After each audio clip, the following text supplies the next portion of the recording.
নমস্কাৰ বন্ধু বান্ধৱীসকল, আহকচোন আজি মোৰ নতুন এটা ব্লগলৈ আপোনালোকক স্বাগতম জনাইছো।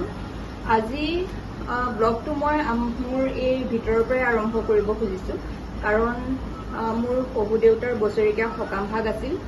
এইবাৰ সকাম ভাগ অনুষ্ঠপীয়াকে আমি মন্দিৰতে, ঘৰৰ পদূলি মুখতে আমাৰ যিভাগ শিৱ মন্দিৰ আছে তাতে আয়োজন কৰিব বিচাৰিলো। সেয়ে এতিয়া সকলোখিনি এয়া প্ৰসাদ, ফল মূল, প্ৰসাদ এই সকলোখিনি ধুই ধাই লৈছো আৰু লগতে গৰখীয়া ভোগ ভাগো আজি আয়োজন কৰিছো। আমাৰ লগতে বহুতেও ভোগ দিয়াৰ আলোচনা কৰিলে। সেয়েহে আহকচোন আমি এতিয়া ইয়াতে ঘৰতে গোটেইখিনি যা যোগাৰ কৰি ল'ব লাগিব, কাৰণ আমাৰ মন্দিৰ ভাগো অকণমান সৰু হয়, তাত কাম কৰিবলৈ অসুবিধা। ঘৰতে গোটেইখিনি সুবিধা থকাৰ কাৰণে ইয়াতে কৰি লওঁ। এয়া ঘৰৰে ভোগ মনোহা কল আছিলে, এইটো ভোগ মনোহা কল এয়া গুচাই কৰি এতিয়া থৈ দিয়া হৈছে। লগতে ইলাচি দি থৈছো আৰু গাখীৰ, এইখিনিও দৈ গাখীৰ আৰু এয়াও দৈ গাখীৰ। যিহেতু আমি দুঘৰ লগ লাগি দিয়া হৈছে, এইখিনি বহুতে দিছে। এয়া পিঠাগুড়ি, ইয়াত অলপ জোখমতে পিঠাগুড়িও দিব লাগিব, যিহেতু এইখিনি জহা চাউলৰ পিঠাগুড়ি লোৱা হৈছে। আৰু গাই ঘিউ, ইয়াতে গাই ঘিউ দিব লাগিব, সেই হেতুকে গাই ঘিউ লোৱা হৈছে। আৰু ইয়াতে এয়া মিঠৈ, সকলোখিনি যা যোগাৰ কৰি লৈছো। আৰু এতিয়া ভোগৰ গ্লাছ দি কাটি বনোৱা ঠিক ঠাক কৰিম। আৰু এয়া মায়ো আহিছে, মায়ে গোটেইখিনি যা যোগাৰ কৰি কৰিছে। আপোনালোকৰ ফালে ভোগ আয়োজন কৰিছে নে নাই জনাবচোন। আমাৰ ফালে কিন্তু এনেকেই কৰো, বাদ বাকী পাছত যিখিনি কৰিব পাৰো সেইখিনি সকলোখিনি দেখাই যাম।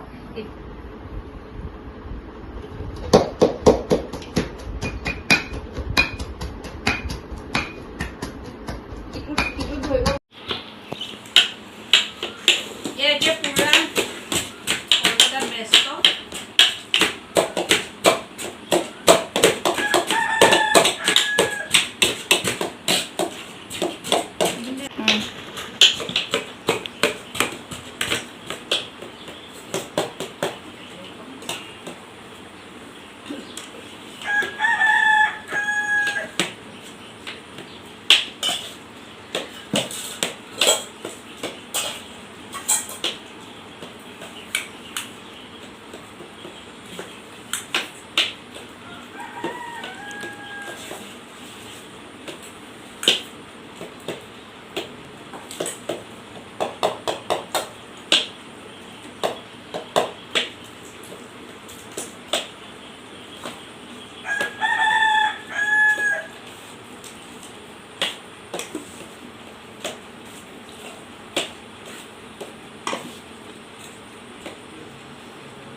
এনেকে দিলে হ'ল আৰু ইয়াত পেলালো নহয় বাহিৰত।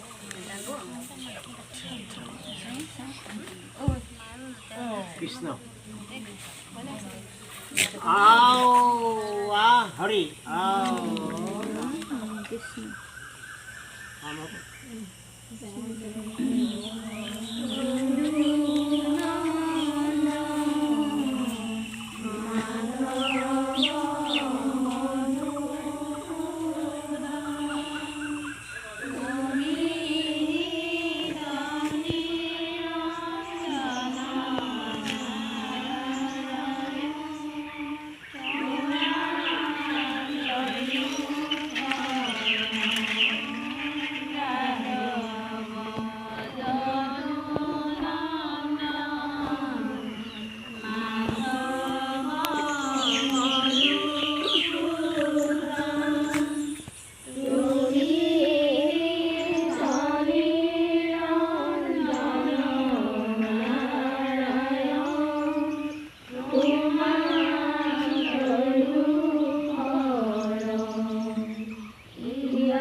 তাত তিনিটা আছে